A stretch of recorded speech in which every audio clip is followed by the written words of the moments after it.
Hello again, it's Miss Jones from Sew with Miss Jones. We are down to the third last instruction, and it is the diagonal armhole casings. So let's take a look at what it says for us to do. It says, using a pencil or chalk, draw a line 2 3/4 inches along the diagonal armhole casing. So that means we need something to measure with, and if you have one of these, this works really, really well. If not, you could use your tape measure, and if you just make a couple of marks with those, then you can use a longer ruler to connect them together. So I need to set this at 2 3/4. So here's my 2. Here's my 2. And then this is 2 1/2. And then 3/4 is going to be halfway between 2 1/2 and 3. So I'm going to move my slider all the way over there. Now normally I do 2 ends first, middle, middle, middle. But this time I'm going to measure the middle first, because I want to make sure when I do this I have a nice parallel line. So I'm going to start with the middle, and I'm putting the slider right next to the raw edge, holding it tight so it doesn't move around, and I'm making a little mark. And then I'm going to come down here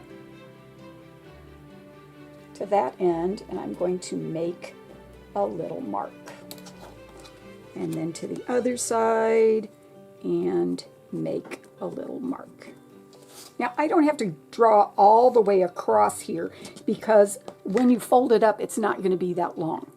So let me get a long ruler, and I will continue that line.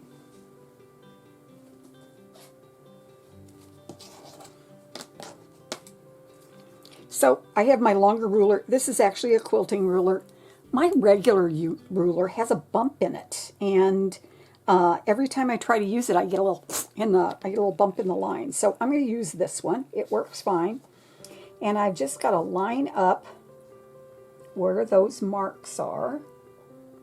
Before I draw, I'm going to just check again to make sure that I'm right at 2 3/4, 2 3/4. White chalk might work a little bit better on this, but I don't have any, so I'm just going to use my pencil. Anyway, I'm going to make my line right along there. If it's a little longer than where I'm going to stitch, that's okay. That should come out in the wash, but don't use ink. Either use a regular pencil, a chalk pencil, that's a sewing thing, or you could use a colored pencil. Remember, you're doing it on the wrong side. So then the next step says, I've done that part, and then it says I need to turn 1/4 of an inch of each armhole casing to the wrong side. So I'm not doing it like I did the sides. I'm not folding it up like that. I actually have to fold this side right here under 1/4 of an inch. And 1/4 of an inch is that big. It's not very big, but we do have to turn that under so we don't have a raw edge. Okay, not very big. And I am going to do this like I normally do with the 2 ends first, middle, middle, middle. So I'm going to come down here and fold over and get my 1 end done. And I'm going to use my fingers again like I did last time to press that down. But this is on the bias. The bias is where the diagonal part of the fabric is, and it is very stretchy. So you have to be really, really careful when you're pinning on this side and folding up, because if you don't, you're going to have a big wave in there. So 2 ends, I've got those folded, and then I'm going to do this in the middle. And I am putting pins in to do this folding. I didn't do that the last time when we were doing the sides for the first fold, but I really want to make sure that this is accurate before I do any kind of pressing down. So I don't need a ton of pins, but I need enough so it's going to stay flat the whole entire time. There we go. And one more pin.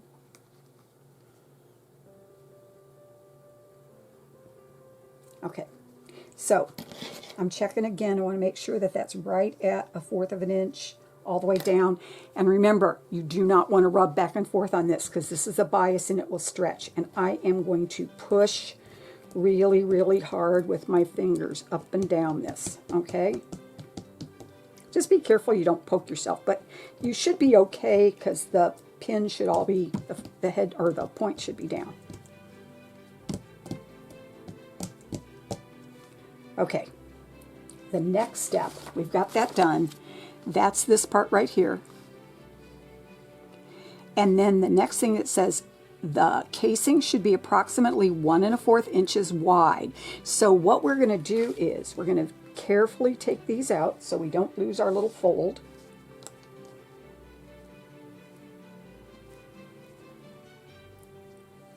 And then when we put them back in, we've got to make sure that we get those diagonal ends turned under where they should go. So again, it's going to be easier for me to do this if I go straight to the middle to start with. All right, and I'm folding up to that line that we drew earlier. And I'm going to put a pin in parallel to the edge because I'm going to hand sew this. Remember, I'm right-handed. I'm going to go from right to left. Then I'm going to very carefully, without stretching this at all, fold the other end up to the line that we drew. Okay? This probably is the most delicate thing that you have to do on this whole thing. And then I'm going to come down to this end and make sure I'm right on the line because I want these to be parallel.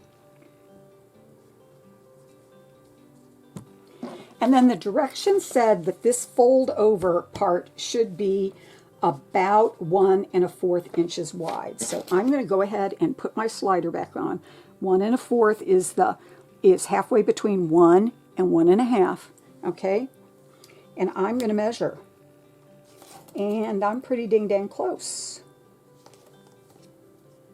It's pretty much there. So since I know that this is pretty much where it should be, I'm going to go ahead and add a couple more pins in here.